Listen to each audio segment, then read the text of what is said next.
Now I will tell you a terrible story from the life of my subscriber, and believe me, it will horrify everyone. When we moved into the apartment, we thought it was a fresh start. It was nothing fancy, just a 2-bedroom unit on the 4th floor of an old building, but it was ours. After years of scraping by, my wife and I had finally saved enough for a place where our 2-year-old son, Oliver, could have his own room. The first week passed uneventfully. We unpacked, decorated, and settled into our new routine. But then, on the 7th night, the knocking started. It was a little after midnight when I woke up to the sound, slow, deliberate knocks on our front door. I assumed it was a mistake at first, maybe a drunk neighbor at the wrong door. But then, after a brief pause, it continued. Knock. I slipped out of bed, careful not to wake Emma, and tiptoed to the door. Through the peephole, I saw a man standing in the dimly lit hallway. He was tall, wearing a dark hoodie, and his face was angled downward, obscuring his features. He wasn't moving, just standing there, waiting. I watched him for a minute, expecting him to realize his mistake and leave. But he didn't. Instead, he slowly lifted his head, just enough for me to see the whites of his eyes. I stumbled back. My pulse pounded in my ears. Who the hell was he? I didn't open the door. I didn't say a word. Instead, I backed away and sat in the darkness, waiting for him to go away. The knocking continued for 2 hours. Then, as suddenly as it started, it stopped. No footsteps, no departing sounds. Just silence. I barely slept that night. The next morning, I checked the hallway, but it was empty. I told myself it was a one-time thing. Maybe a disturbed person who wandered in from the street. But the following night, at exactly 12:03 a.m., the knocking returned. And this time he spoke. I see you. I froze. The voice was low, almost a whisper, but it carried through the thick wooden door like he was speaking inside the apartment. My breath hitched in my throat as I pressed myself against the wall beside the door, heart pounding so loudly I swore he could hear it. I see you, he repeated, his voice curling at the edges like he was amused. I didn't dare look through the peephole this time. Instead, I reached for my phone, hands trembling as I dialed the building's security desk. No answer. I hung up and immediately called the police. As the dial tone rang, the knocking continued. Slow, steady, deliberate. Knock. Emma stirred in the bedroom, her sleepy voice calling out, James? What's going on? Before I could answer, Oliver started crying from his room. And then the peephole darkened. My stomach lurched as I realized what it meant. He was looking through it, looking at me. I abandoned the call and rushed to Oliver's room. I scooped him up, whispering reassurances as his tiny body trembled against mine. Emma met me in the hallway, confusion giving way to fear as she saw my face. He's back, I murmured. She didn't ask who. She didn't need to. We stood there, huddled together in the dim light of the hallway, listening as the knocking continued. Then suddenly a click. Not the lock, the handle. He was trying to turn the knob. I lunged forward, deadbolting it just as it began to turn. The metal rattled violently, the sound so sharp and angry that Oliver screamed. Emma clamped a hand over her mouth to muffle her sob. Then the knocking stopped. Silence. For a long moment, nothing happened. Then, soft as a breath, I heard him whisper, "Not tonight." And just like that, he was gone. We didn't sleep after that. We stayed awake, waiting for the sun to rise. And when it did, I was at the building office the moment they opened. I demanded to see the security footage from last night. But when they pulled it up, my blood ran cold. Because the hallway outside our apartment was empty. There was no man. There was no knocking. And yet, Emma and I had both heard it. Oliver had screamed because of it. So why wasn't he there? I stared at the security screen, my mind scrambling for answers. The footage played from 12 a.m. to 3 a.m., and the hallway outside our door remained completely still. No man. No movement. Nothing. That can't be right, I muttered. The security guard, an older guy with graying hair and heavy bags under his eyes, scratched his chin. Are you sure it wasn't a dream? I clenched my fists. My wife heard it. My son heard it. The guard shrugged. Well, cameras don't lie. I wanted to argue, but what could I say? The screen showed an empty hallway. Either the footage had been tampered with or I didn't know. Feeling defeated, I headed back upstairs. Emma was sitting on the couch, still in her pajamas, gripping a cup of coffee like it was the only thing keeping her grounded. Oliver was curled up beside her, fast asleep. Her eyes met mine. What did they say? I hesitated. There's nothing on the cameras. Her face paled. What do you mean? I sat down beside her. I mean, he wasn't there. Emma's breathing turned shallow. James, I saw the peephole go dark. I heard him. We both did. I nodded. I know. Neither of us spoke for a while. The morning light poured through the windows, but it felt wrong. Like an illusion of safety. That night, we tried to act normal. We watched a movie, ate dinner, put Oliver to bed like usual. But as the clock crept closer to midnight, the tension in the apartment became unbearable. We sat in bed, holding hands, waiting. 12:03 a.m. First nothing, then knock. Emma squeezed my hand so tightly it hurt. My breath came out in shallow gasps as I forced myself to look at the door. The peephole was dark again. Emma whispered, James, do something. I swallowed hard, my entire body trembling. And then, before I could stop myself, I moved toward the door. Emma hissed, don't.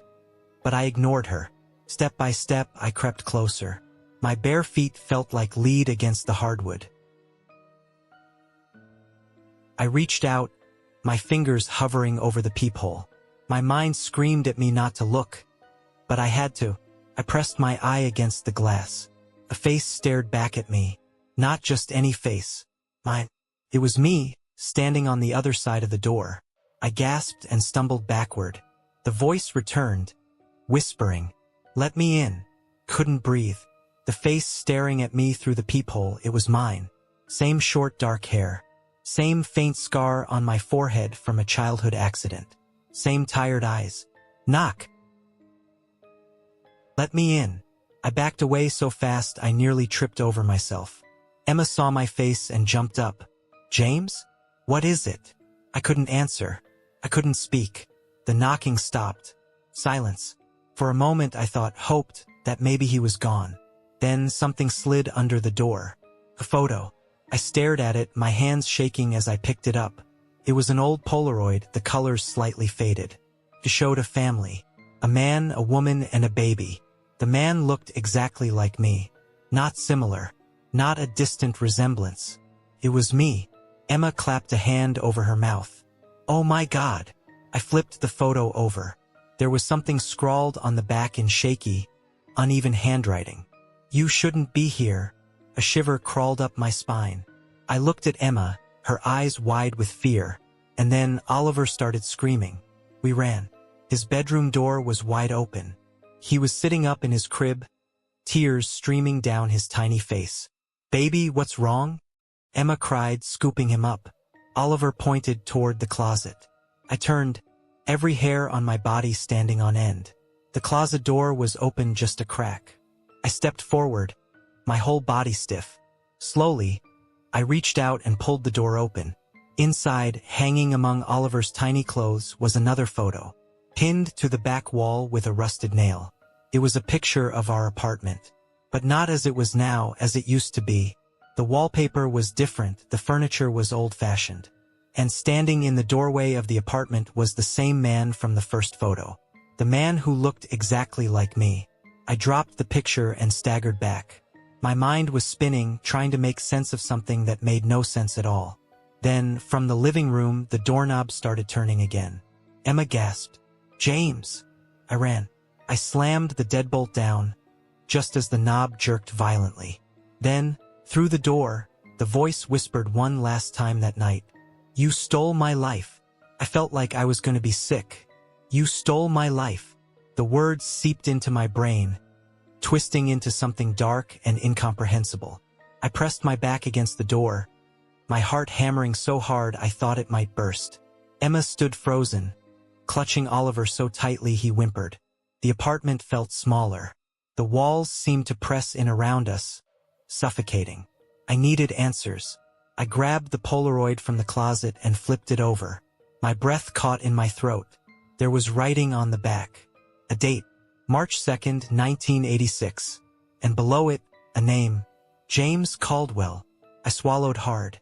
That's my name. Emma's face turned pale. That's impossible. I looked at the man in the photo again. The resemblance was beyond eerie. It wasn't just similar, it was exact. Like I was staring at an old picture of myself. I turned back to the door. The knocking had stopped. The hallway outside was silent. I had to know. Ignoring Emma's protests, I unbolted the door and swung it open. The hallway was empty. No man. No photos. No sign that anyone had been there at all. The only thing out of place was a single sheet of paper, taped to our door. I pulled it off with shaking hands. It was a newspaper clipping yellowed with age. The headline sent ice through my veins. Missing. Local man disappears from apartment building. March 2nd, 1986. There was a black and white photo beneath the headline. A man standing in front of our apartment. My face stared back at me. I dropped the paper like it burned me. My mind was unraveling. James. Emma's voice was barely a whisper. What the hell is happening? I had no answer. But one thing was becoming clear. This wasn't just a haunting. This was a warning. And somehow I wasn't supposed to be here. I couldn't stay in that apartment another second. With my pulse hammering in my ears, I grabbed Emma's hand and pulled her toward the door. Oliver whimpered in her arms, his little body still trembling. We're leaving, I said. Right now. Emma didn't argue. She just nodded, eyes filled with panic. I yanked the door open and froze. The hallway wasn't empty anymore. A man stood right in front of me. Not just any man. Me. I stumbled back, my breath hitching in my throat. Emma let out a strangled gasp behind me. The man, the other James, stood motionless. He was wearing old, faded clothes, the kind you'd see in photos from the 80s. His skin was pale, too pale, like he hadn't seen sunlight in decades. His lips were cracked and dry, his eyes sunken and dark. But the worst part? He was smiling. Not a friendly smile. A knowing one. Like he'd been expecting this. Like he'd been waiting for me. My voice barely worked. Who, what? You finally opened the door, he murmured. The voice. It was the same whisper I'd heard through the door every night. Emma squeezed my arm. James. Shut the door. I snapped out of it and moved to slam it shut. But he moved too. Faster than I thought possible. His hand shot out, catching the door before it closed. His fingers wrapped around the edge, pressing into the wood. His nails were black like they were rotting. You shouldn't be here, he whispered again, his voice thin and ragged. This is my life. You took it from me. My hands trembled as I shoved against the door, trying to force it closed. I don't know what you're talking about, I yelled. His expression didn't change. You don't belong here. And now that you've let me in, he grinned wider, his lips cracking. You can take my place. Then he pushed back, hard. The force sent me stumbling backward, nearly knocking Emma over. The door swung open, and he stepped inside. Everything shifted. The walls blurred. The air turned thick and heavy, like the entire apartment was warping. And then, the lights went out. Everything plunged into darkness. And I wasn't sure if I was still in my own body anymore. The darkness swallowed everything. I reached out, desperate to grab Emma, to hold Oliver. But my hands found nothing but air. My breath came in ragged gasps. The air felt thick, pressing in on me like I was sinking into something deep and endless. I wasn't in the apartment anymore. I wasn't anywhere. A voice whispered in the dark. Now it's your turn. I turned wildly, searching for the source. But then, the world snapped back. I was standing in the hallway, alone. My stomach dropped. The door to my apartment was closed. I lunged forward, grabbing the handle, but it wouldn't budge. I pounded on the door, panic surging through my veins. Emma! Emma! Open the door! No answer. I pressed my ear against the wood. Muffled voices, the sound of Oliver laughing, the rustle of movement inside. Then, footsteps, soft, slow, deliberate. The peephole darkened. And then, I heard my own voice whisper from the other side. "I see you." I staggered backward, my entire body shaking. The truth crashed down on me all at once. I was outside. He was inside. He had taken my place. I turned wildly, hoping, praying that this was some kind of nightmare. But the hallway looked different. The paint was peeling, the floor scuffed and stained. The light flickered weakly overhead, buzzing like a dying insect. I spun back to the door and pounded on it. "Emma, it's me. Open the door." No response. Then the door handle rattled. From the inside, I barely had time to react before the door swung open. And there I was, standing in my own apartment, holding Oliver. Emma beside me, her eyes filled with warmth. But not for me. For him. For the other me. He tilted his head slightly, a ghost of a smile on his lips. "You shouldn't be here," he murmured. I stumbled backward. No, this isn't real. You can't do this." Emma frowned. "Who are you?" The words hit me like a hammer to the chest. "Emma," I whispered, stepping toward her. "It's me. It's James." Her frown deepened. She clutched Oliver closer, shifting protectively. "I don't know you," she said. A sharp, cold terror flooded my veins. I turned to him, to the thing that had stolen my life. "Give it back," I roared. "Give it back." He didn't respond. He just smiled. And then he shut the door, leaving me outside, alone, forgotten, like I had never existed at all. I stood there, frozen, staring at the closed door. This wasn't happening. Couldn't be happening. I pounded on the wood, harder this time, my fists slamming until my knuckles ached. "Emma, please listen to me. Open the door." Nothing. No movement inside. No voices. Like I was knocking on an empty apartment. My breaths came fast and shallow. My hands trembled.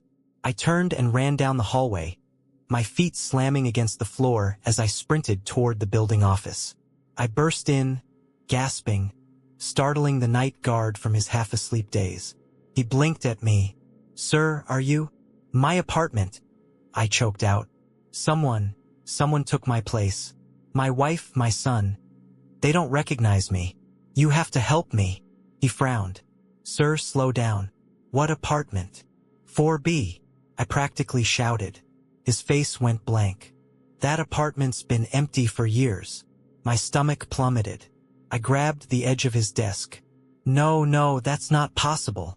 My wife and I, Emma, we moved in 2 weeks ago. Our son." The guard shook his head. "There's no Emma in 4B. No one lives there." My legs felt weak. My body swayed. He sighed, reaching for his radio. "I think you need to sit down. Maybe I should call someone."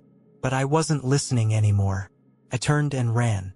Back up the stairs, back to my floor. I charged down the hallway, back to my apartment.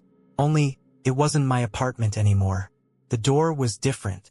The number 4B was gone, replaced with a rusted plate that simply said, "Vacant." I reached for the knob, my fingers shaking. I turned it, and the door creaked open. Inside, the apartment was empty.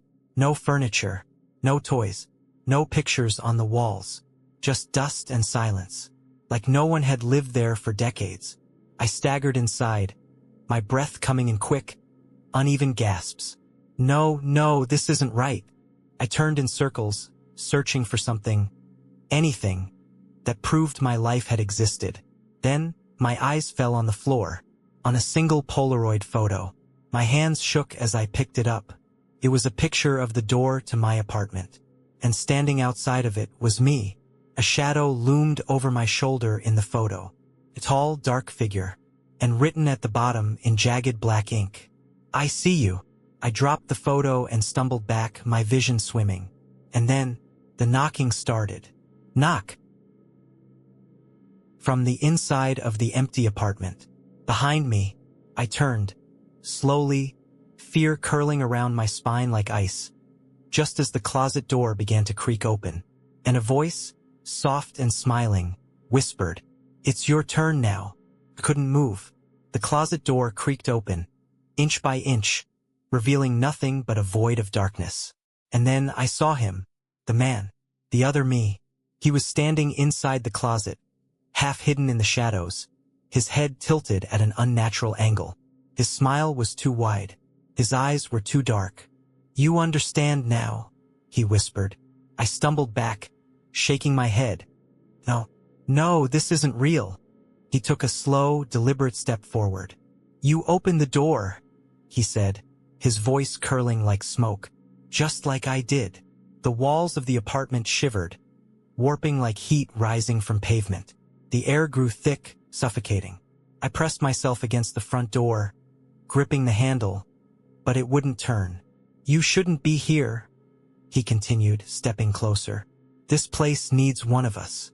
One to stay, one to leave." I shook my head violently. "No, you took my place." He smiled wider. "I didn't take anything," he whispered. "I was just waiting for someone to switch." The apartment around me flickered. For a split second, I saw it as it had been decades ago. Old wallpaper, faded furniture, the scent of dust and mildew filled my nose. And then, another image. A man, him, sitting on the floor, knees pulled to his chest, his hands pressed against his ears as the knocking pounded from the door. He had been trapped here, just like I was now. My chest tightened. "I won't stay here," I gasped. "I won't." His expression didn't change. "You don't have a choice." He raised a hand, my hand, and then the lights went out. The air was heavy and suffocating. My heartbeat pounded in my ears. In the blackness, I heard him whisper, closer now. "It's your turn." Something grabbed me, cold hands, fingers like iron. I opened my mouth to scream, and then the world flipped. I gasped, my vision blurred, and suddenly I was standing in the hallway, outside the door to 4B. The apartment was sealed shut. My apartment, but it wasn't mine anymore. I reached for the doorknob, but my fingers passed right through it. My heart dropped into my stomach. Inside, through the peephole, I saw something move. Emma, holding Oliver, smiling, and beside her, him, my replacement, the new James. He turned his head slowly until his eye met the peephole. His lips curled into a familiar smirk. He saw me, but Emma and Oliver never would. I was outside now, and I would never get back in. I pounded on the door. "Emma!" I screamed. "It's me. Let me in." But she didn't hear me. She never would. And inside the apartment, the new James held Oliver close and whispered with my voice, "I see you." I kept pounding on the door until my fists were raw. "Emma!" I shouted. "Please, it's me." But my voice felt thin, hollow, like it barely belonged in this world anymore. Inside, Emma moved through the apartment, humming softly to Oliver. She didn't hear me, didn't see me, because I wasn't there anymore. I was outside, just like he had been before me. I turned, my breath coming in short, panicked gasps. The hallway stretched into nothing. The light at the end flickered and dimmed until only shadows remained. I wasn't in the building anymore. I was in his place, trapped. I pressed my forehead against the door, a cold wave of realization washing over me. This had happened before, over and over again. Someone moves in. They hear the knocking. They open the door. And once they do, they take the last person's place. I turned back to the door and did the only thing I could. I knocked. Waiting, hoping, because one day someone new would move in. And when they did, I would whisper through the door, just like he had before me. And I would say, "I see you."